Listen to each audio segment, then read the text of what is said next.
Trump administration threatens Harvard's $100 million in federal funding amidst escalating tensions. The Trump administration is intensifying its conflict with Harvard University by initiating a review of approximately $100 million in federal contracts, with the aim of potentially terminating or redirecting these funds.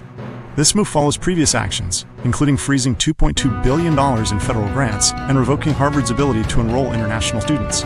The Government Services Administration, GSA, will circulate a letter to federal agencies asking them to identify and assess contracts with Harvard, recommending termination if they fail to meet standards, and reallocating funds to other entities. The justification for this action, according to a draft letter, includes accusations of discrimination and anti-Semitism against Harvard. While the administration assures that affiliated hospitals will not be impacted and critical grants could be exempt, Harvard maintains that federal funding is crucial for its cutting-edge medical, scientific, and technological research in areas like cancer and heart disease, warning that without it, this vital work would cease.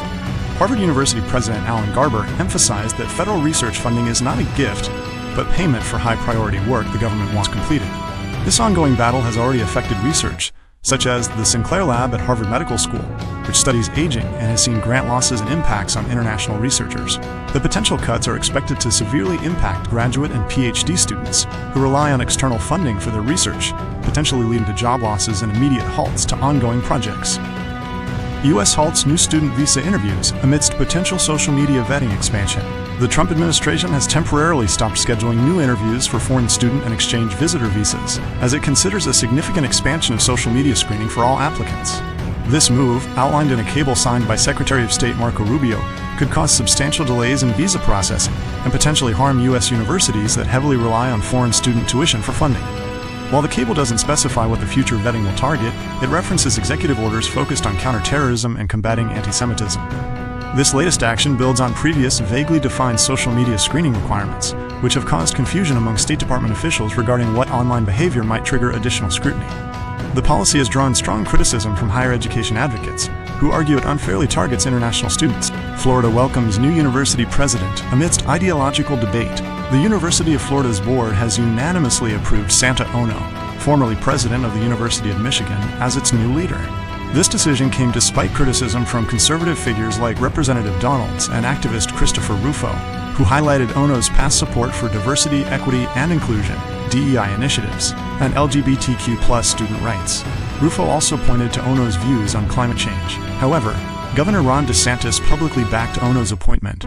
Addressing the Florida board, Dr. Ono clarified his evolving perspective on DEI, stating that his more recent actions, including ending such programs at Michigan, are more indicative of his current stance than past statements. While not renouncing his views on climate change, he assured the board his personal opinions would not influence Florida's policy, emphasizing a commitment to providing data. Dr. Ono's contract details remain private, but his potential annual compensation could reach $3 million. His appointment still needs final approval from the state's Board of Governors. King Charles's historic address, Canada's sovereignty in a perilous world. King Charles III recently delivered a rare and significant address to the Canadian Parliament, emphasizing the unprecedented dangers facing Canada in an increasingly unstable world.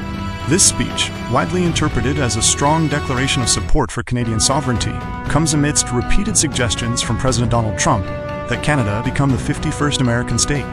Prime Minister Mark Carney specifically invited the King to outline the Liberal government's priorities for the new parliamentary session, leveraging the monarch's role as Canada's head of state to underscore the nation's independence. During his address, the King highlighted that the world hasn't been this dangerous since World War II, acknowledging the widespread anxiety among Canadians about global changes. He firmly reaffirmed Canada's sovereignty, proclaiming, "The true North is indeed strong and free." Trump, seemingly in response, took to social media to reiterate his offer, suggesting Canada would save billions on defense by joining the U.S. missile program.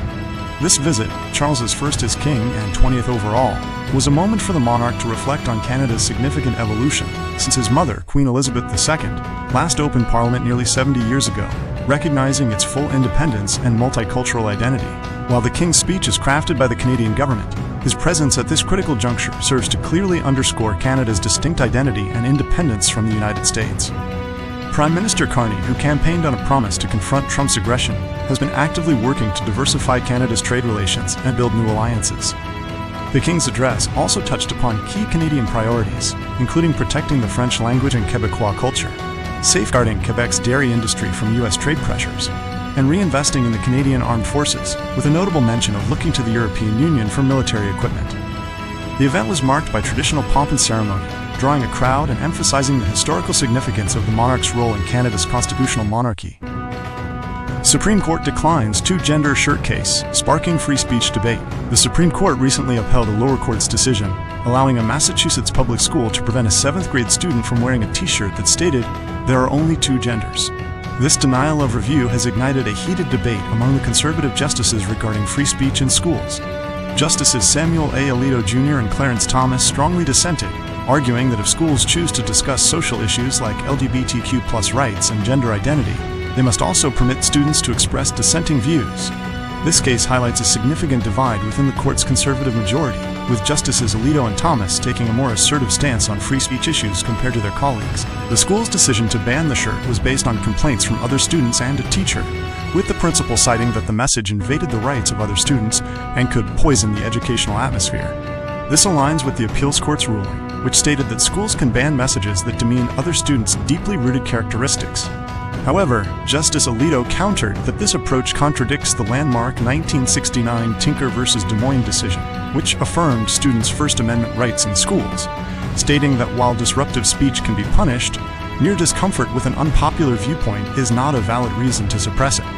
He argued that the school's promotion of a fluid construct of gender should not preclude alternative perspectives, especially for impressionable younger students. This decision comes as the court prepares to hear another related case concerning parents' rights to withdraw children from classes discussing LGBTQ+ themed storybooks in Maryland, suggesting that the theme of indoctrination in schools may continue to be a point of contention.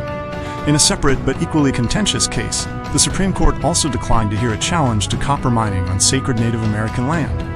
Justice Neil M. Gorsuch, a staunch advocate for Native American rights, dissented in this instance, joined by Justice Thomas, arguing that the court's refusal to hear the case was a grave error that threatens to have generational consequences.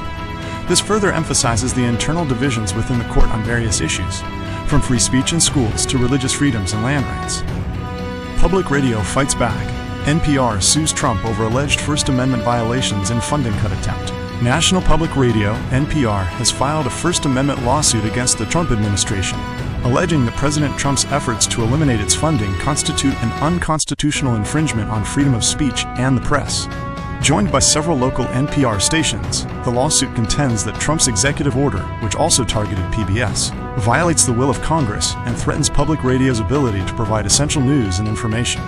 The administration justifies its actions by claiming that public media exhibits political bias, a charge NPR executives strongly deny, calling the defunding order textbook retaliation based on perceived viewpoint.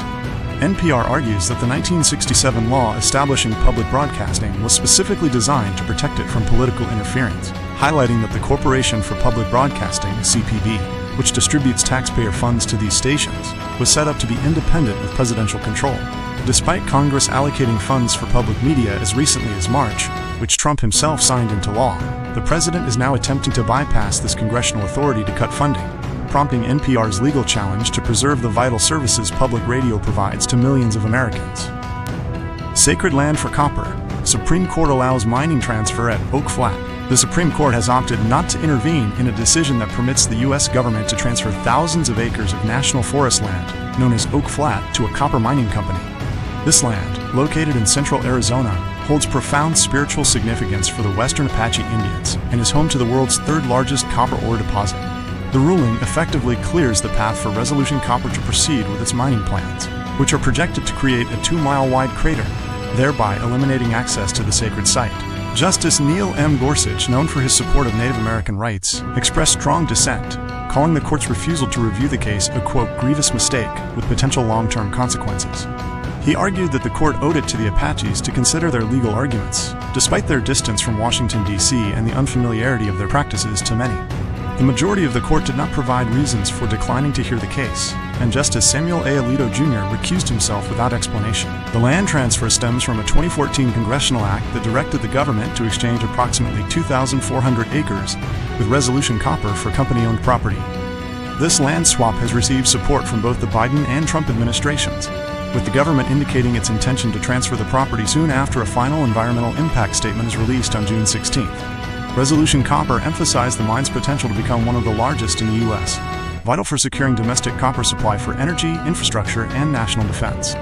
They also noted ongoing negotiations over more than a decade that led to plan adjustments to minimize impacts on tribal interests. Apache Stronghold, an organization representing members of the San Carlos Apache tribe, sued the government in 2021, asserting that the land exchange violated the Religious Freedom Restoration Act, which protects against substantial burdens on religious practice. Wensler Nossi Sr. of Apache Stronghold called the Supreme Court's order a heavy blow, vowing to continue efforts to protect the site. Western Apaches have worshipped at Oak Flat for centuries, conducting ceremonies that they believe cannot be replicated elsewhere, including crucial coming-of-age rituals for girls using white clay from the site. Despite the Supreme Court's recent history of strengthening religious freedom protections in other contexts, this decision stands in contrast, prompting strong criticism from Apache Stronghold's legal counsel, who described it as a, quote, brazen attack on faith. The case had been discussed multiple times by the justices, indicating significant deliberation before the decision not to hear it was reached.